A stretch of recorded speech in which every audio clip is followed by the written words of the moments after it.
Ici, la voix de l'Amérique. Mesdames, Messieurs, bonsoir. Bienvenue dans Le Monde aujourd'hui. Voici les titres de ce journal.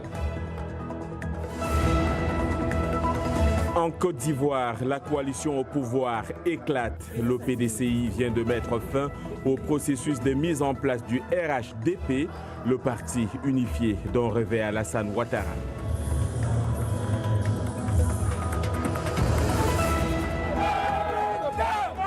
Au Cameroun, l'opposition peine à s'entendre sur un candidat unique à l'élection présidentielle d'octobre prochain. Pendant que vous avez passé la campagne, a dit les gens... Les États-Unis pourraient imposer des sanctions économiques à la Russie. Washington accuse Moscou d'avoir utilisé des armes biologiques dans l'empoisonnement de l'ex-agent double russe Sergei Skripal.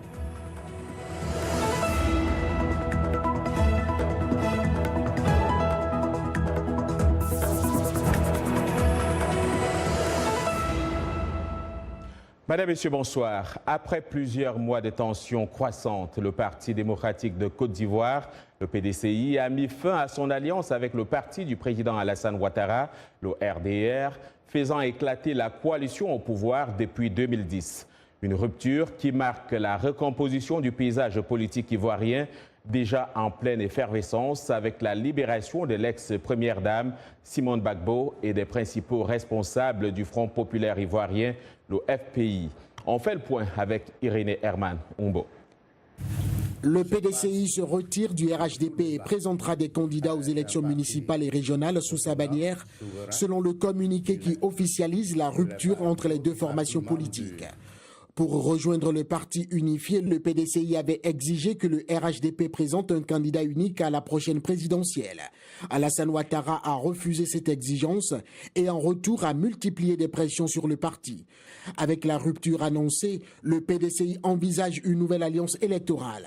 Le FPI de son côté est également en phase de nouveau départ, comme l'a annoncé Simone Gbagbo juste après sa libération. La guerre de phase est tournée. Amen. Aujourd'hui, toutes les choses sont devenues nouvelles. Militants et militantes, levez-vous pour la nouvelle page. Quant au parti d'Henri Konan Bédié, il se réserve le droit de promouvoir une plateforme de collaboration avec les Ivoiriens qui partagent sa vision d'un pays réconcilié et soucieux des droits, des libertés et du bien-être de ses populations. Cela laisse-t-il entrevoir une prochaine alliance FPI-PDCI? La question reste encore posée. Accueillons sur ce plateau René Lec, analyste politique et fondateur des sites abidjanplus.com et ceneplus.com. René, bonsoir et merci d'être là. Je vous en prie. Herman le soulignait tout à l'heure, la question, les regards sont maintenant tournés vers les prochaines échéances électorales et le PDCI va présenter ses propres candidats. Est-ce une stratégie gagnante? Écoutez, je ne sais pas encore. On va voir quels sont les types d'alliances qu'ils vont mettre en place. Parce que de notre côté, leurs anciens alliés du RDR ou RHDP maintenant aussi seront de la partie. Donc la bataille sera serrée. Bon, pour l'instant, on ne peut pas dire, surtout quand on parle d'élections. D'abord, ils ont parlé des élections locales. Donc là, c'est très difficile d'anticiper. Et ensuite, les grandes élections de 2020. Alors, comme on dit à Abidjan, qu'est-ce qui n'a pas marché pour qu'on en arrive à cet éclatement de cette coalition entre le PDCI et le parti de Ouattara? Écoutez, John, moi je pense que on est un peu dans les choses, c'est dans l'ordre des choses.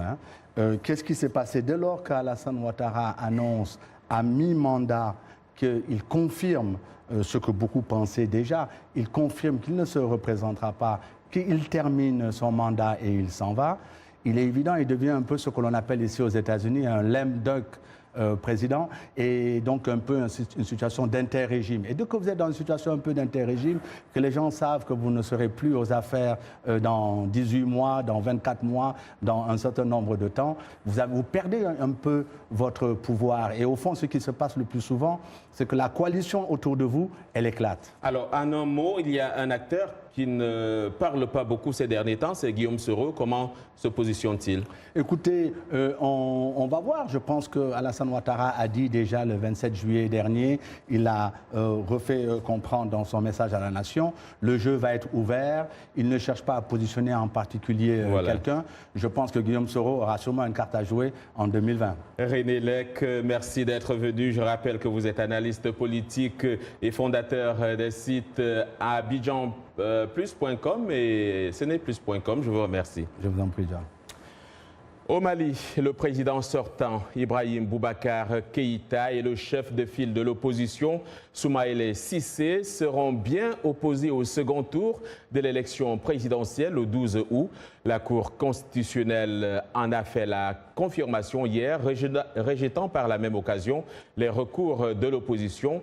Cheikh Modibo Diarra, arrivé 4e au premier tour avec 7%, a fait une déclaration ce matin soulignant qu'il n'a pas de consigne de vote à donner. En me lançant dans la course, je croyais possible l'avènement d'un nouveau Mali. Un État respecté et qui inspire confiance. Un État soucieux de la prospérité des citoyens et de la stabilité, de la paix et de la sécurité. Un État avec des institutions crédibles, une armée restructurée, une bonne administration du territoire, un pouvoir judiciaire au-dessus de tout soupçon. Ceci au prix d'une nouvelle façon de gérer la cité. La Cour constitutionnelle vient de rendre public son verdict qui renvoie au deuxième tour messieurs Ibrahim Boubacar Keïta et Soumaïla Cissé. Le jugement de la Cour est sans appel. Et en républicain respectueux des institutions de la République, je prends acte sans commentaire. Autre lieu, crise post-électorale en Guinée. Un accord politique a été trouvé mercredi soir entre l'opposition et la mouvance présidentielle, entraînant l'annulation d'une marche programmée ce jeudi à Conakry. L'opposition obtient la désignation de plusieurs présidents des conseils des quartiers et districts de plusieurs autres maires des communes rurales. En revanche, elle concède à la mouvance la mairie de Doubreka. Les contentieux dans 4 des 5 communes de Conakry seront réglés conformément aux dispositions légales. Les détails avec Zakaria Kamara. Les mots forts de cette rencontre ont été solution politique, mais aussi consensus. Consensus, oui, car l'opposition et la mouvance présidentielle ont obtenu chacune satisfaction à certaines de leurs revendications. Les deux partis conviennent de concéder à l'opposition 1. La désignation des présidents des conseils des quartiers et des districts dans les 26 quartiers et districts réclamés par l'opposition et du maire de la commune urbaine de Kindia. De concéder à la mouvance la désignation du maire de la commune urbaine de Doubreka en faveur de la mouvance présidentielle. Il était utile de s'en sortir pour s'occuper d'autre chose, a dit le chef de file de l'opposition guinéenne. Mais si Cellou Dalein Diallo s'est réjoui de la signature de ces accords, il est resté prudent. Nous avons accepté qu'une solution politique soit trouvée au contentieux électoral. Je voudrais demander à l'ensemble des militants d'accepter ce compromis. Après la signature de documents, le chef de file de l'opposition a annoncé la suspension de la marche programmée pour aujourd'hui.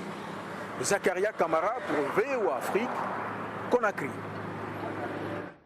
Au Cameroun, l'opposition peine à s'entendre pour présenter son candidat unique à l'élection présidentielle d'octobre prochain. Les factions sont de plus en plus visibles, 3 jours seulement après la publication de la liste des différents candidats à ce scrutin. Reportage de notre correspondant à Yaoundé, Emmanuel Juntap. 8 des 9 candidats retenus pour prendre part à l'élection présidentielle sont issus des rangs de l'opposition. Parmi eux, Cabral Libi, favorable à une coalition de l'opposition, mais à une condition. Nous nous retrouvions dans une salle et ma proposition, c'est que chacun d'entre nous vote pour celui qu'il pense parmi nous les 9 qu'il peut être à la tête de l'équipe. Le SDF principal parti de l'opposition, est plus tranchant sur le choix d'un candidat unique. La formation a déjà constitué sa propre coalition. Notre champion va convier la presse pour vous dire quelles sont les formations politiques que nous avons contactées et qui ont accepté avec les organisations de la société civile soutenir la candidature de Joshua aussi. Le mouvement Nao de l'avocat Akevomuna prône pour sa part la poursuite des négociations. On continue à rester en contact avec les autres leaders, on continue à négocier, on continue à discuter dans l'optique de cette coalition de l'opposition. Après maintes tentatives, cet acteur de la société civile n'a pu réunir l'opposition autour d'un candidat unique. On va nous dire peut-être que le lendemain, avant octobre, il y aura des coalitions. C'est ce sur quoi je suis péremptoire. Il n'y aura rien du tout dans le sens des intérêts de peuple. Depuis le retour de la démocratie au Cameroun en 1990, l'opposition est parvenue à présenter un candidat de la coalition une seule fois à l'élection présidentielle. C'était en 1992.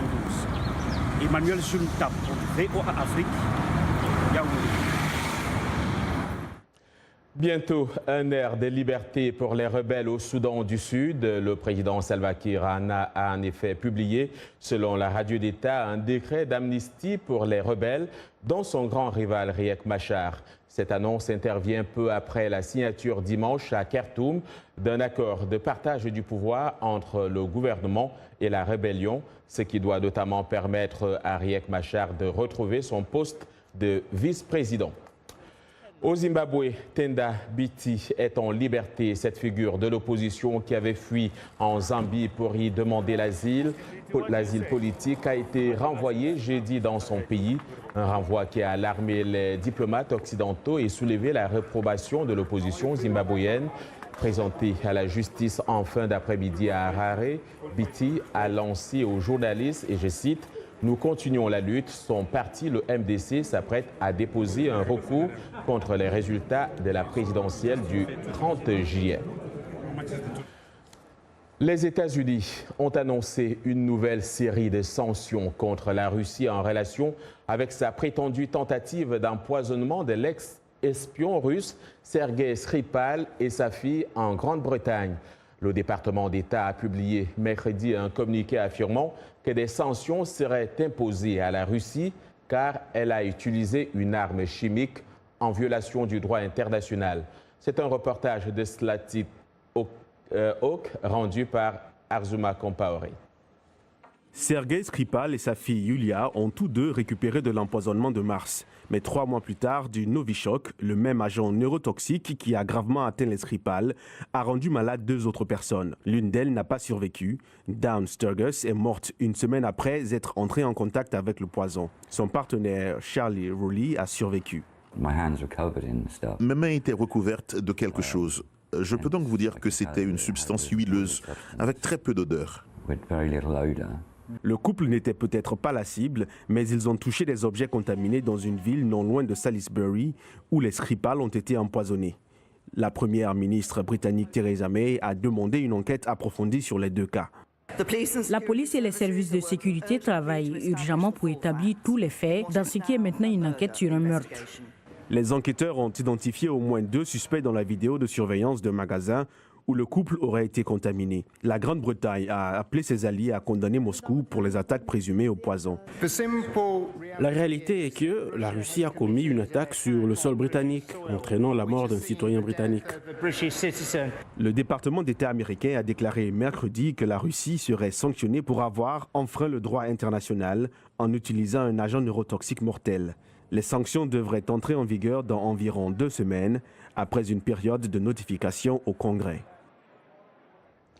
En Indonésie, une réplique de magnitude 6,2 a secoué Lombok ce jeudi, provoquant une nouvelle panique sur l'île touristique tropicale alors que le bilan officiel du séisme survenu 4 jours plus tôt s'élevait à 259 morts. Vous regardez Le Monde aujourd'hui en direct de Washington sur VOA Afrique.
Le Monde aujourd'hui en direct de Washington sur VOA Afrique. Voici les titres de cette seconde partie. Cela pourrait être un problème de santé majeur en Afrique si ce n'est déjà le cas. Le phénomène du blanchiment de la peau prend de l'ampleur. Au Nigeria, 77% des femmes en sont des adeptes. Une collection de près de 1200 jouets, c'est l'œuvre d'Ahmed Ibrahim, un jeune artiste égyptien. Leur spécificité, c'est qu'ils sont fabriqués à partir de canettes de soda vide. Comment pallier le manque d'électricité sur le continent? En Ouganda, un projet d'énergie hydroélectrique pourrait être la solution, mais il ne fait pas l'unanimité.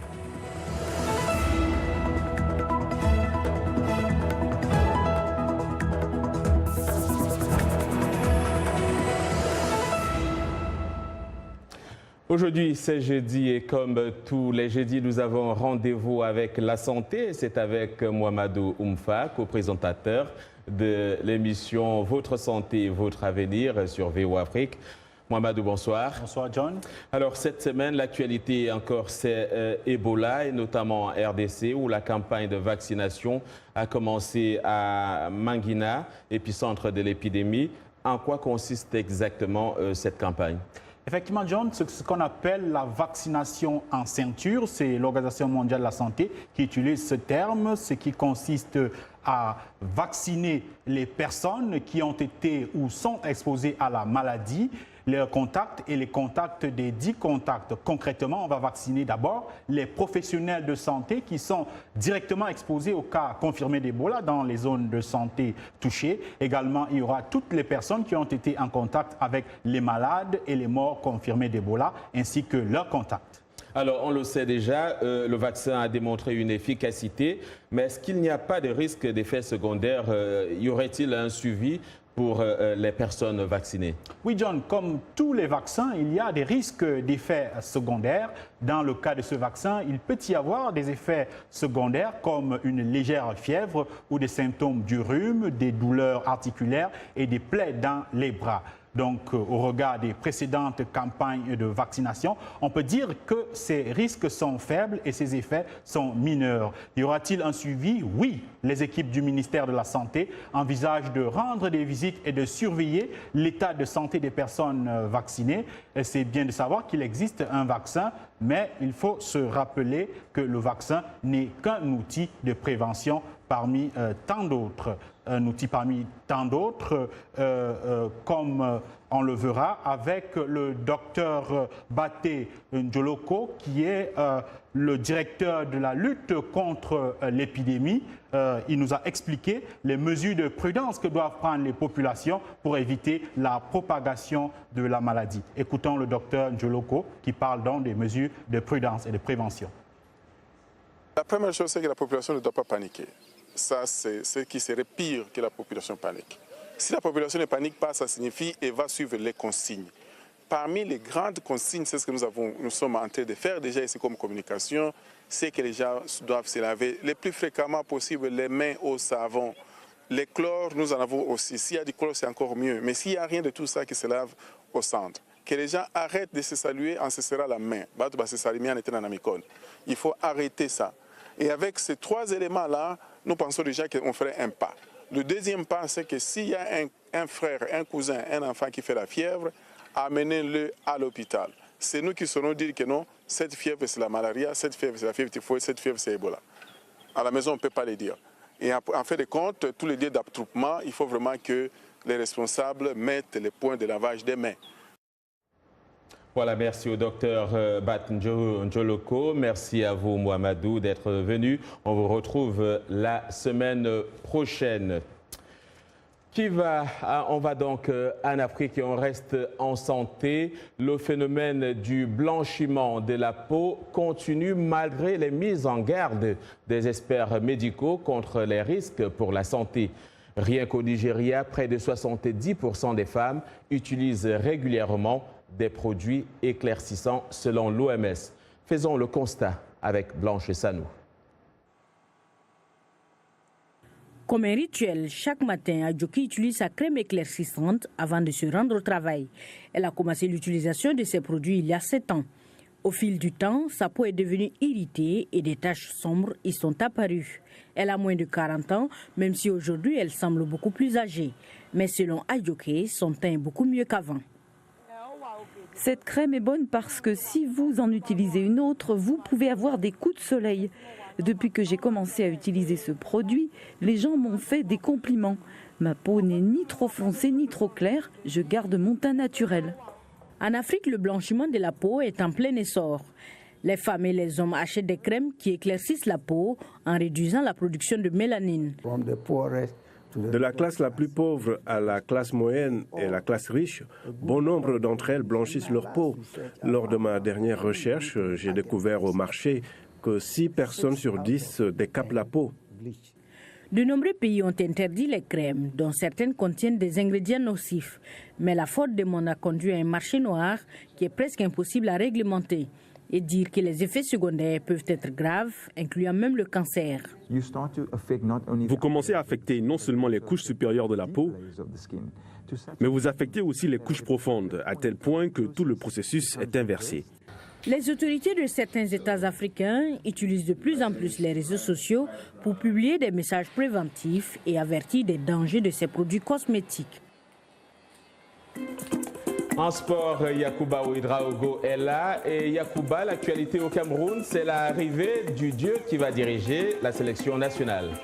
Bonsoir John et bonsoir à tous. Merci.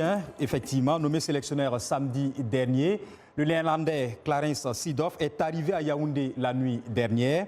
Le sélectionneur adjoint Patrick Kluivert a lui aussi atterri ce jeudi. Le dieu a été reçu par Dieudonné Api, président du comité de normalisation de la Fédération camerounaise de football. Les deux techniciens auront la lourde tâche de défendre à domicile le titre de champion d'Afrique acquis en 2017 par les Lions sous l'ère Hugo Bross. Et puis, le mercato se termine et ça bouge sur le marché des transferts. L'international camerounais Franck Zambo Anguissa devrait déposer ses valises en Angleterre.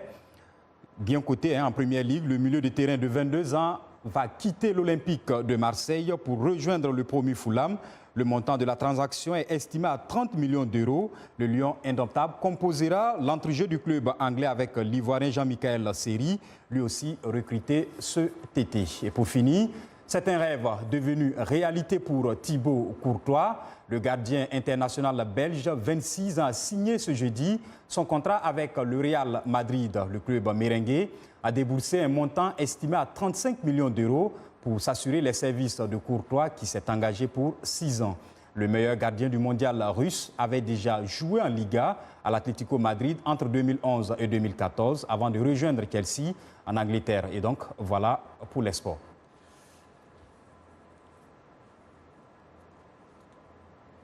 Merci Yacouba pour ces informations sportives. Autre actualité, en Ouganda, un projet d'énergie hydroélectrique tente de remédier aux problèmes de production d'électricité et combler le vide laissé par d'autres sources comme l'énergie solaire. Cependant, des experts disent que ces travaux ont un impact négatif sur l'environnement et le tourisme dans la région. Les précisions sur ces débats avec Lily Erling. Aujourd'hui, vivre sans électricité devient de plus en plus difficile.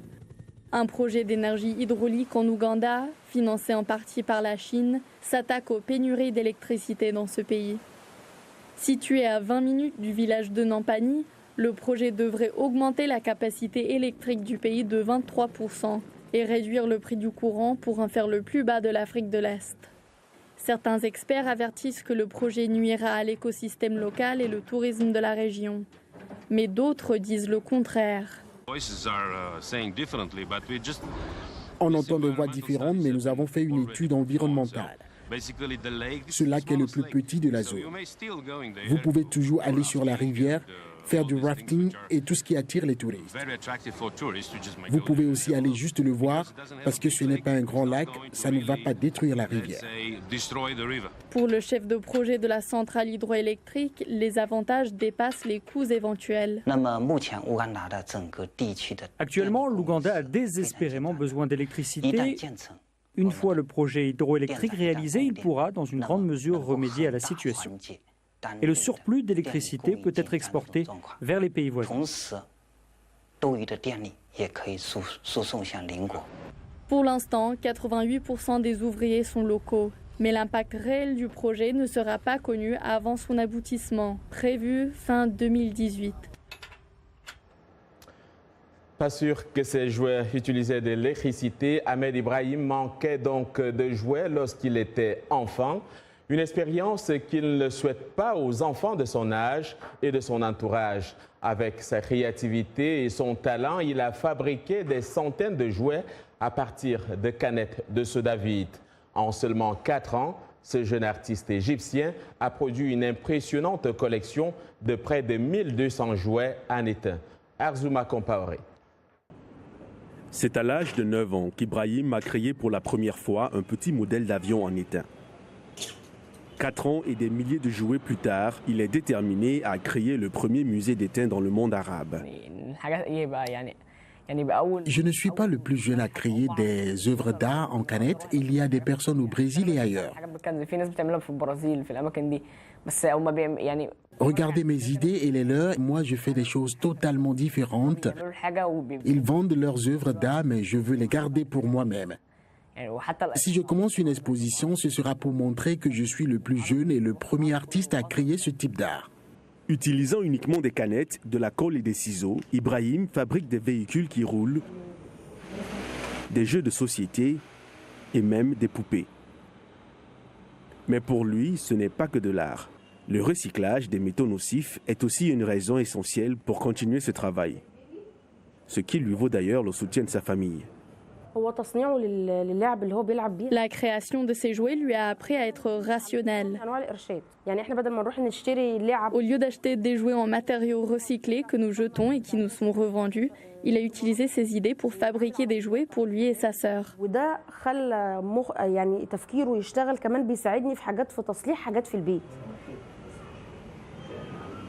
Quand les gens voient les jouets d'Ibrahim, ils ont du mal à croire qu'ils sont faits à partir de canettes. Ce qui continue d'encourager le jeune artiste qui, à présent, souhaite être connu dans le monde entier.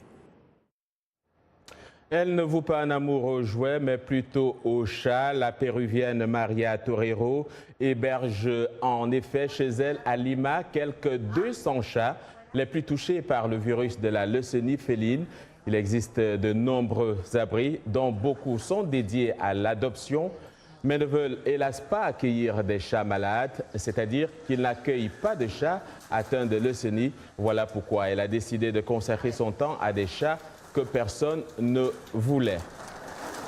C'est la fin de ce journal. Merci de l'avoir suivi. J'aurai le plaisir de vous retrouver demain, même heure, même lieu, sur cette même chaîne. S'il plaît à Dieu. Bonne soirée à toutes.